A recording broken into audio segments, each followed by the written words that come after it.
Giving birth to a child who has no deformity, it's such an expensive privilege which many people have no idea about. In reality, many parents always desire to have children who will one day save them from the cruelty of poverty. However, not all of them are always lucky. Kibera slum in Nairobi. It's one of the largest informal settlements in East Africa, with the majority of those who reside in it being people who live from hand to mouth. Poverty has forced families into poor housing conditions. We arrive at this home some minutes past 1 p.m. The atmosphere is quiet, except for some noise heard from 2-year-old Jamal Otieno, who seems to be a little bit aggressive.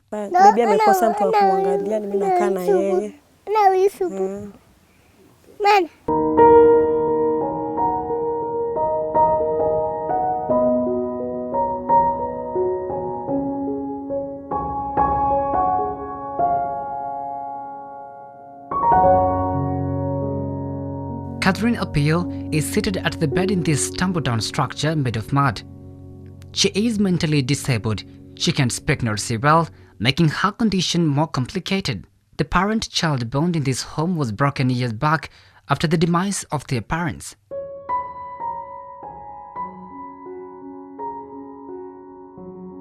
They are now sailing in the lake of challenges, hoping for a better future.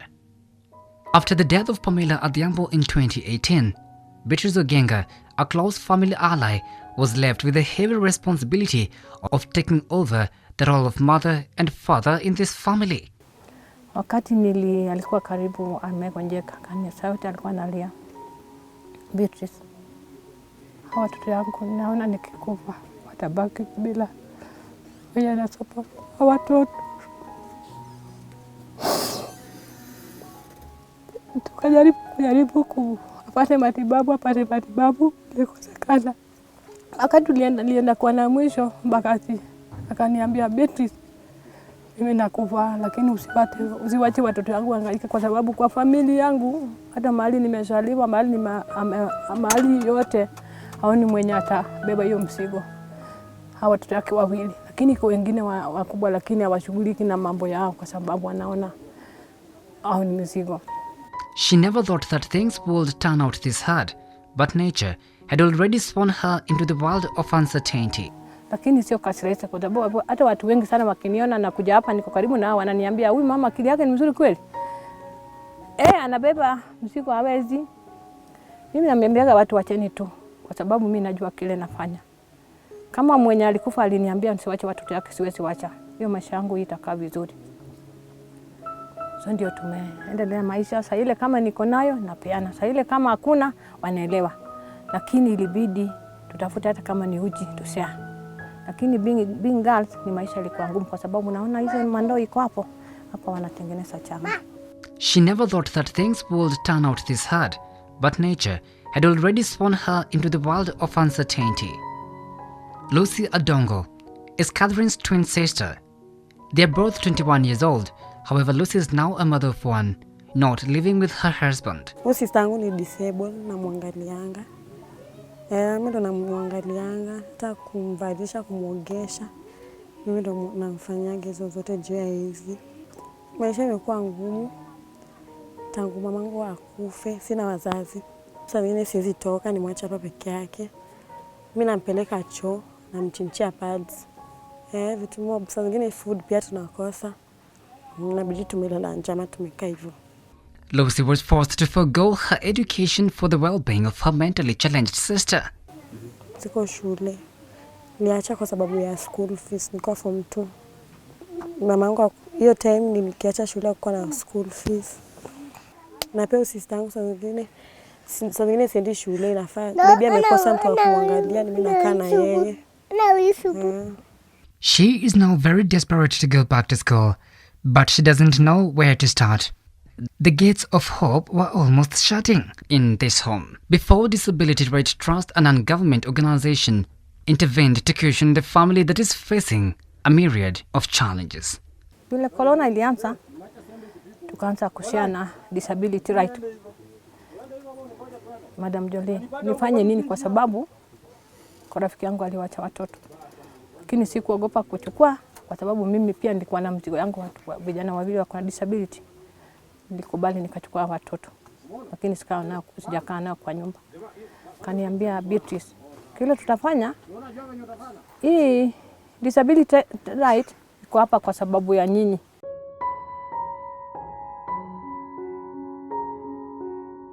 Now, cases of children confined by their parents in their homes just because they're physically challenged is not new in stories making headlines in the country. But who is to blame? Disability Right Trust might be having some solutions to this nightmare.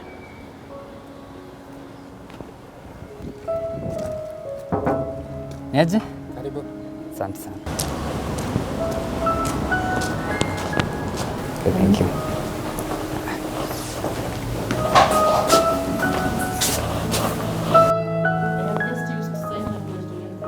It's just fine. It's just fine. I understand during this time of COVID-19 pandemic, even greeting people with hands is forbidden for a period of time because of Corona. We have encountered several challenges in implementing our programs. The challenge of having people with disability, especially children, locked in the house is very common. And we realized, much as it is, to some degree, it is a rights violation, sometimes the caregiver has no option. Because if you leave the child outside the house, the child is vulnerable. And you have to go and fend for them and get a livelihood. So most of the time, the safer place for that period of time is actually locking the child in the house. Initially, we had thought that is a rights violation and we should take it. And we realized, working in the community, most parents have no alternative. Because one thing also that is very common is that a child with disability, you will find them in a family that is single-headed, largely, by either a mother or a father. Josephine Owinga, the Executive Director, Disability Trust, confirmed that the organization provides psychosocial support to mentally challenged children. Stigma around disability in Kenya is widespread. There is guilt and shame for parents of children with disabilities. So most of the time, the safer place for that period of time is actually locking the child in the house. Initially, we had thought that is a rights violation and we should take it. And we realized, working in the community, most parents have no alternative.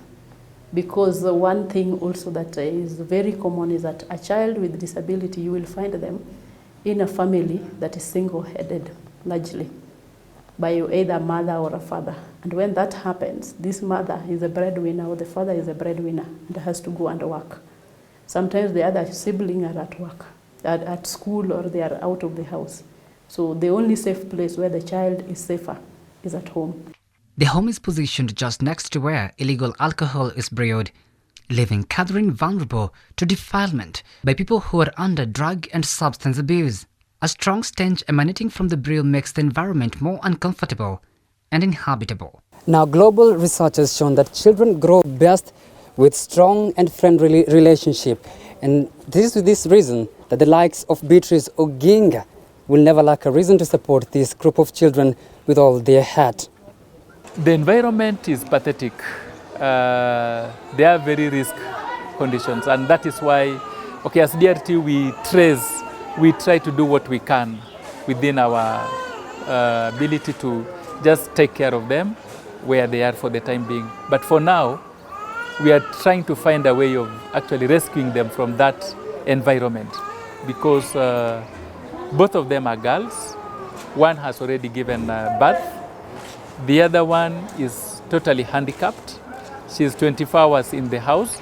This other one has to go out also, maybe to socialize with other age mates.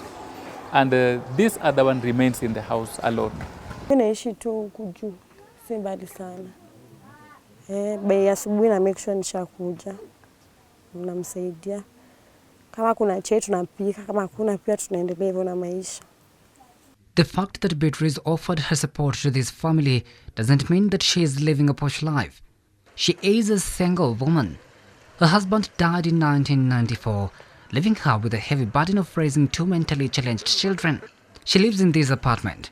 That is a national government housing project aimed at upgrading the living standards of slum dwellers. We find the 34-year Nathan Oginga seated in the sitting room. A few minutes later, 32-year-old Eric Oginga enters the house, coming up from a deep sleep. The birth of a child with a disability is mostly attributed to violation of traditional laws by some communities. With this reason, Beatrice prefers to stay in Nairobi to avoid endless criticism by members of her community in Bondo, Siaya County. Nikitoka nafungia hapa. Sasa mimi naona afadhali nikifunga hapa ni safe. Sasa nikirudi napata amechafuka, amefanya nini, lakini hizo zote nafanya tu kwa sababu siwezi kosa kutoka, kwa sababu mimi ndio baba, mimi ndio mama. Sasa dawa nakunywa, na dawa hiyo inanunuliwa na pesa. Kila mara napeleka ya madhara every month lazima ununulie na pesa. So hiyo ndio maisha tunakaa, lakini sio maisha rahisi, maisha ngumu. Ndio hata vile wale mama yao walikufa, nikasema hiyo mzigo yote nitabeba. Acquiring medication and the kit that could improve the quality of life for both Eric and Catherine is often beyond Beatrice's means. Lakini nimesema tu hata kama ni mzigo nitaanguka, lakini wacha nibebe, kwa sababu nilikuwa naangalia maisha yangu wakati mimi pia nitatoka. Nitakaa maisha gani? So tumekaa kwa shida. Kwa sababu nyumba unalipa, chakula natafuta, boma nyingine ndio huyo.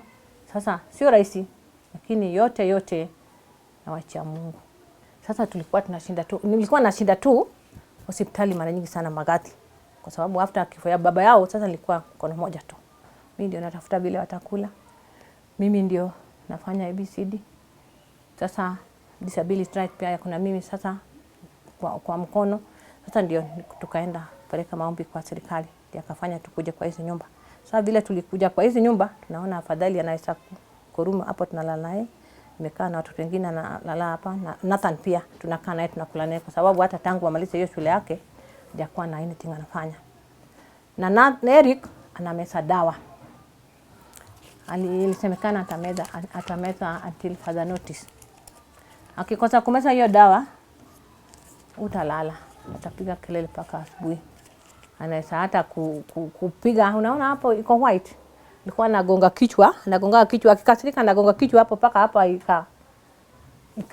ikabomoka yote. So maisha yake imeshakuwa ngumu sana na Eric. Ilikuwa ni ngumu kwa sababu naonanga wakati nitatoka hii dunia maisha yake itakuwa vipi.